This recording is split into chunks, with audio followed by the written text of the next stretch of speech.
Imagine a predator that creates its own electronic ghosts, rendering billion-dollar stealth radars useless in a heartbeat, while operating from a frozen two-lane highway in the middle of nowhere. This is not a scene from a science fiction novel, and it is not a secret project from a superpower laboratory. This is the reality of the Saab JAS 39 Gripen, a fighter jet that does not just challenge the physical limits of aviation, but threatens to dismantle the entire American philosophy of air dominance. While the world watches the heavyweights trade blows, a lean, jagged-winged assassin from the north is quietly rewriting the rules of engagement. The Pentagon is not concerned about a dogfight in the clouds over a desert.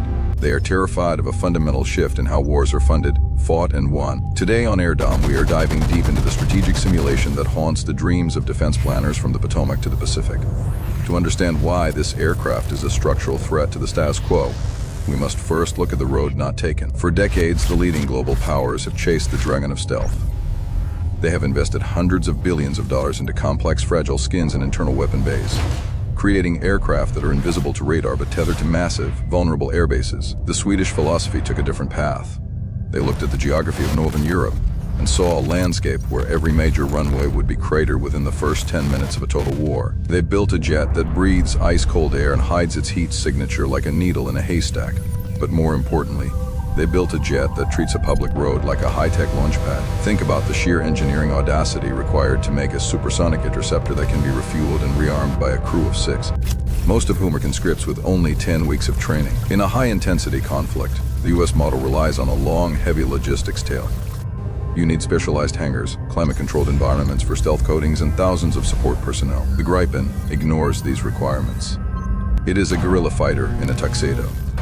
In our strategic simulation, while the massive air bases of the Alliance are being pounded by long-range ballistic missiles, the Gripen squadrons have already vanished. They are tucked under camouflage netting in a pine forest, taking off from a stretch of asphalt barely long enough for a commercial turboprop. This is distributed air power, and it is the ultimate counter to the centralized destruction that modern adversaries have perfected. The engine humming at the heart of this machine is a masterpiece of reliability over prestige. While other nations chase extreme thrust-weight ratios that require an engine teardown every few hundred hours, the Swedish design utilizes a power plant built for the long haul. It is designed to be swapped in the field in under an hour. Imagine the tactical advantage of an aircraft that stays in the air while its more expensive rivals are grounded, waiting for a specialized technician to arrive from across the ocean. In the cold math of attrition warfare, the jet that can fly 5 sorties a day will always beat the stealth miracle that can only fly 1. This is what the lead analyst at AirDom calls the Readiness Gap. It is the hidden currency of air superiority, and right now, the exchange rate favors the agile over the massive.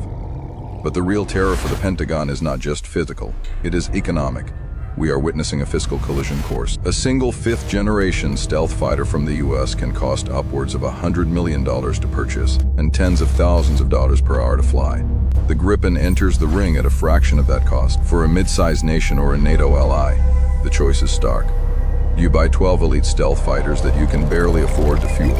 Or do you buy 3 dozen Gripens that your pilots can fly every single day? The Pentagon watches this trend with growing unease because every Gripen sold is a blow to the American model of defense exports.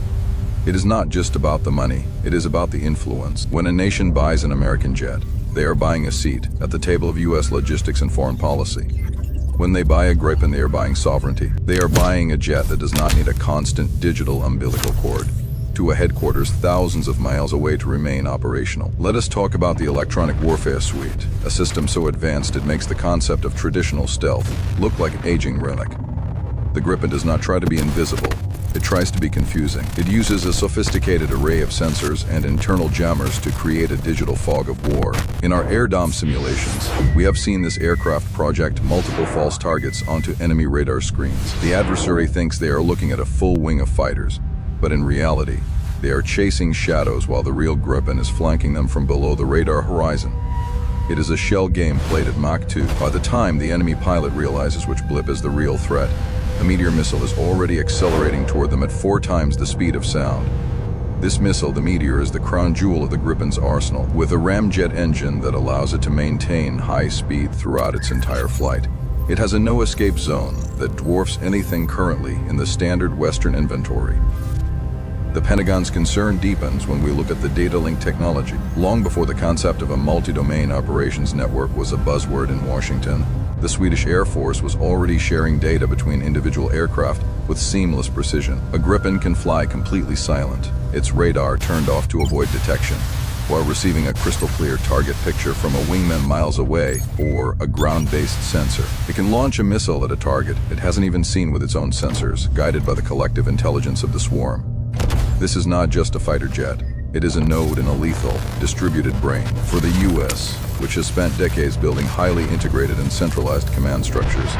This decentralized lethality is a nightmare to counter. It is a swarm intelligence applied to supersonic combat. The industrial participation model offered by the Swedish manufacturer is the final piece of this strategic puzzle. Unlike many U.S. programs that keep the most sensitive technology under lock and key, the Swedish approach often involves massive technology transfers. They teach the buying nation how to build, maintain, and evolve the aircraft themselves.